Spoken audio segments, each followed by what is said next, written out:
Good afternoon, Thomas. Thanks for the time, and obviously a belated welcome to the Premier League. A couple of months in.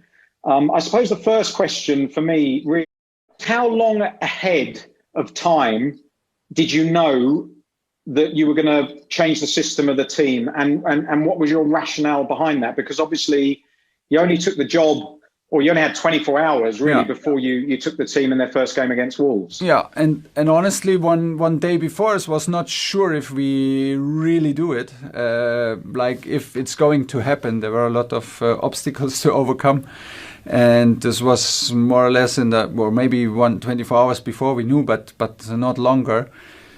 So actually on the flight, when we were on the flight in before training, one day before Wolverhampton, we talked in the stuff, and I said I could imagine that maybe to not because we knew that Wolverhampton will play in their back five and have two strikers on the pitch.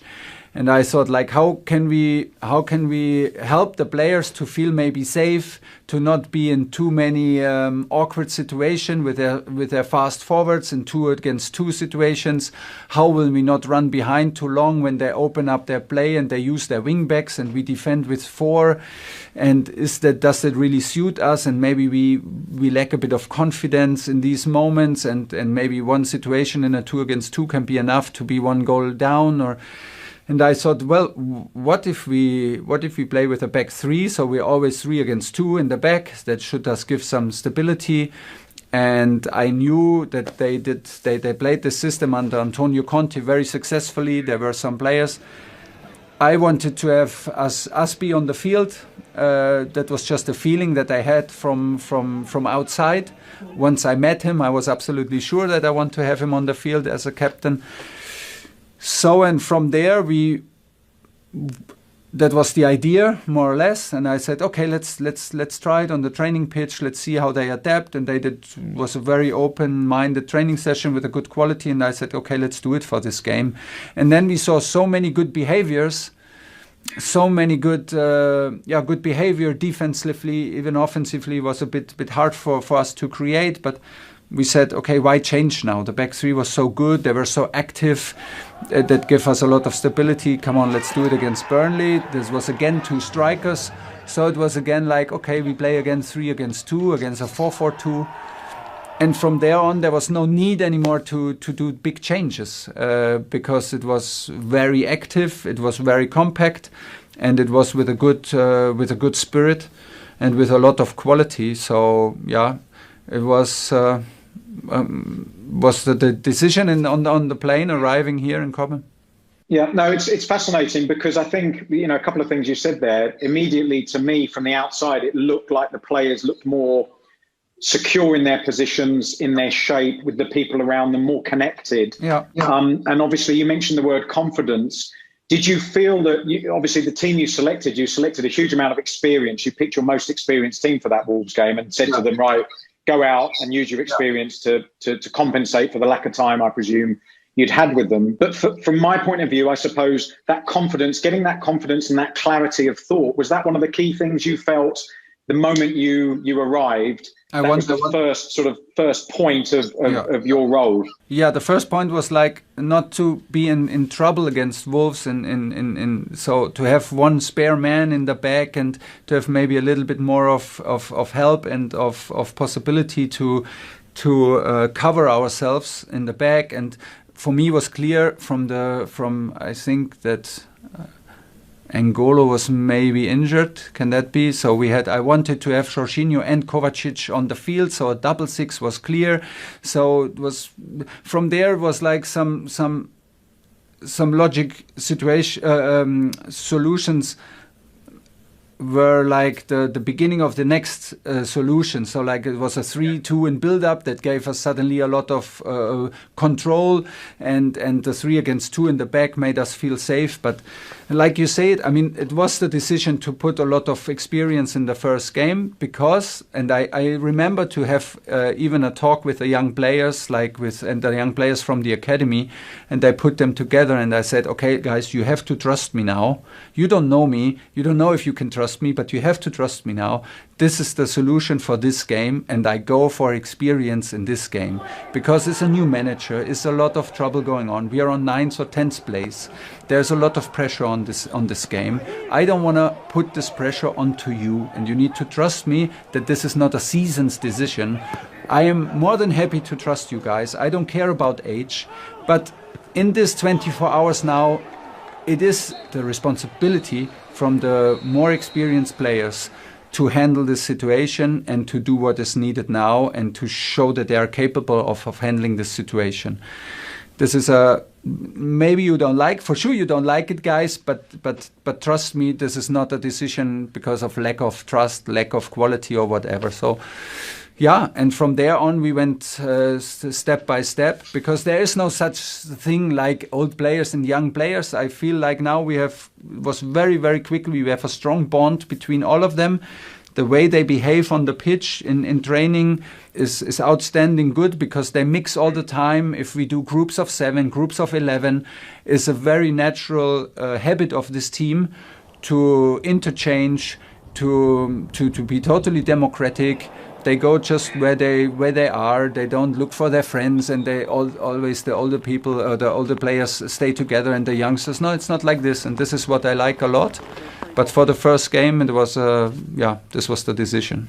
Well, I don't know if you can see me smiling, because it's music to my ears hearing you talk about honesty and trust and creating an equality within the group. You know, whatever your age, whatever your profile, whatever your experience, you're all competing at that same level. And I think, again, looking from the outside as I do, seeing the team evolve every game, you've had this fantastic start. And I know that, as players and coaches, we don't look back, we only look forward. But as a base camp for the remaining games of the season, you couldn't have dreamt, I'm sure, of a better start as this team continues to evolve in the system and get to know you. Yeah, because in the end, it felt deserved. Like it's exactly like you say. We always look up front, and it's always the next game. It's always the next training, to keep the momentum going, to take care about all this what the team creates here, and to make them aware of it, and to be careful about it. And this is very important, to look up front and not be too proud what we did. But of course, it feels, because the best thing about it felt deserved. We felt the impact we felt like the input they gave physically. We saw the datas, we saw the quality, we saw the tactical discipline, we saw the effort that everybody stepped in and fulfilled the role. We saw what you are really proud as a coach, what you want to see, and that felt very good until today. And when you get results out of this is the best thing you can wish for, absolutely, because you cannot control the results, and but you need them to build a certain bond and to increase the belief. Of course, if you were a player on this level, so that everybody feels it, and it feels completely different that when you win, of course, but.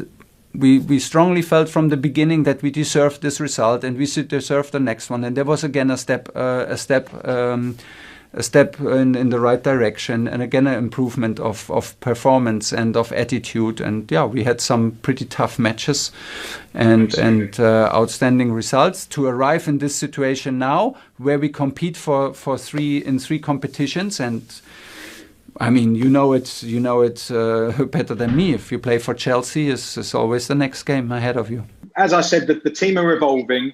You've got the defence and the defensive unit of the team working superbly well. Yeah. Going forwards, obviously, I'm sure the next stage, the next genesis is to get more goals.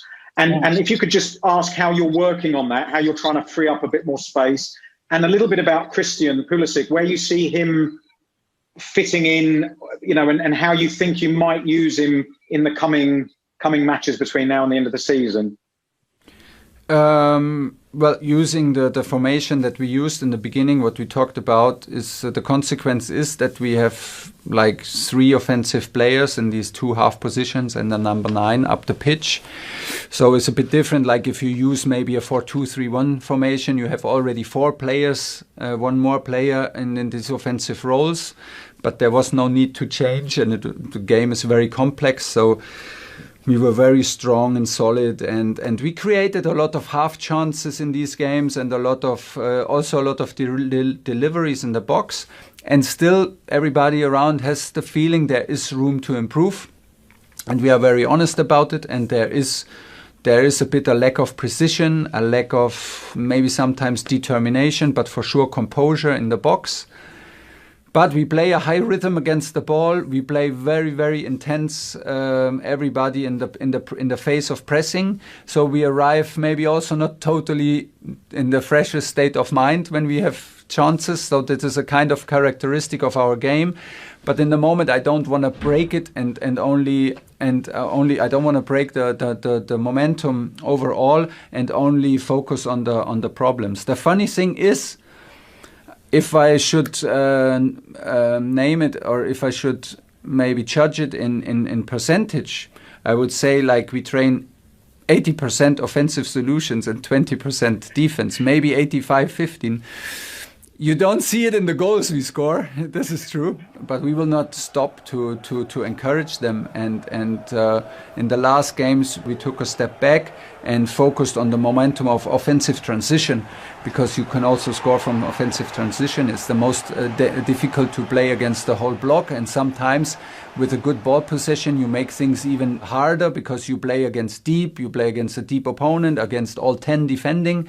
So we focused a little bit more on the transition, because we have very good high recoveries, and we can use our speed from Timo, from Christian, from Callum, from Kai. We could use it a little bit more. And speaking of these guys, like Christian is one of these talented, very, very talented young guys who have the ability to play in a high speed and at the same time in a high intensity.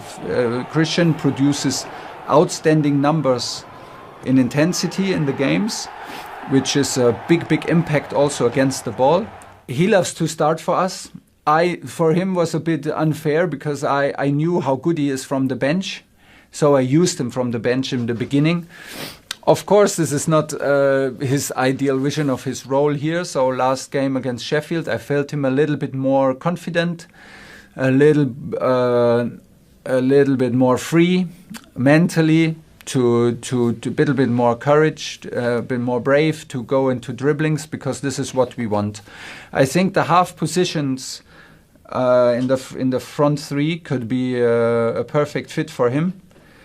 I see him. I want that he takes a lot of dribblings, that he improves in his body position, where to open up and where to receive the ball, to not lose the speed and not lose the position, and to keep the advantage for us, because he can have these high speed dribblings over and over again, and he can kill you with intensity.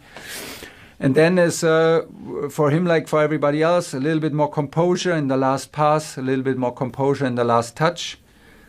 But he was very close against Sheffield in the last game, and hopefully he can continue. I feel it was good for him to come from national team, where he feels, of course, as captain, very important.